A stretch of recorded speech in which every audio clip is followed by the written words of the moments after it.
I've been on the road for nearly 20 years, and I've seen all kinds of things like wrecks, strange lights, wild weather, even ghosts, but nothing compares to what happened to my friend, Rick.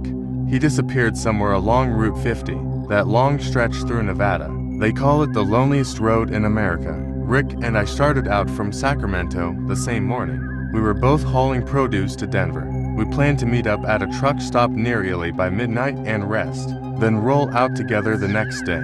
That was the simple plan we decided on, but Rick never showed up. The last time I talked to him was around 10:45 p.m. He sounded tired, but fine. He said he was passing mile marker 187, about an hour west of Ely.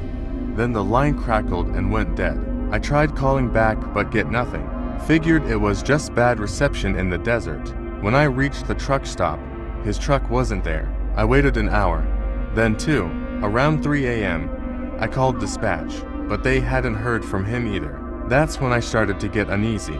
Rick wasn't the type to just stop. He'd been driving trucks longer than I had. The next morning, State Patrol found his truck on the side of Route 50 near that same mile marker. The engine was still running, had lights on. The driver's door hung wide open. No sign of Rick. No footprints, no tracks, nothing but a thermos spilled in the dirt. When they checked inside of his truck, they found his phone on the passenger seat. The last photo he took was strange. It showed the road ahead, dark and empty, except for a faint white figure standing in the middle of the lane, just beyond the beam of his headlights. The picture was blurry, but you could make out a shape, like someone in pale clothes with their head slightly tilted. Cops said maybe it was a glitch, a reflection, or some hitchhiker.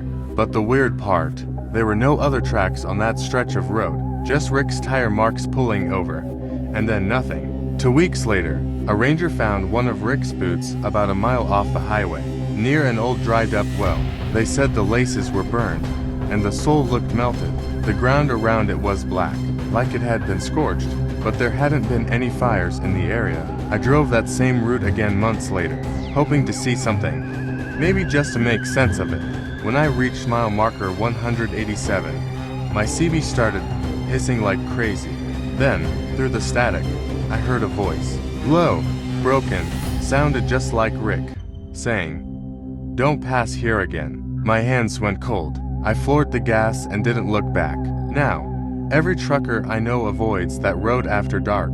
Some claim to see a man standing in the middle of the road at mile marker 187 waving, like he's asking for help, and the result is death if you decided to stop and help the man. Since then, trucker have been so careful, and I know Rick's still out there somewhere, just not alive. Please like and subscribe for more stories.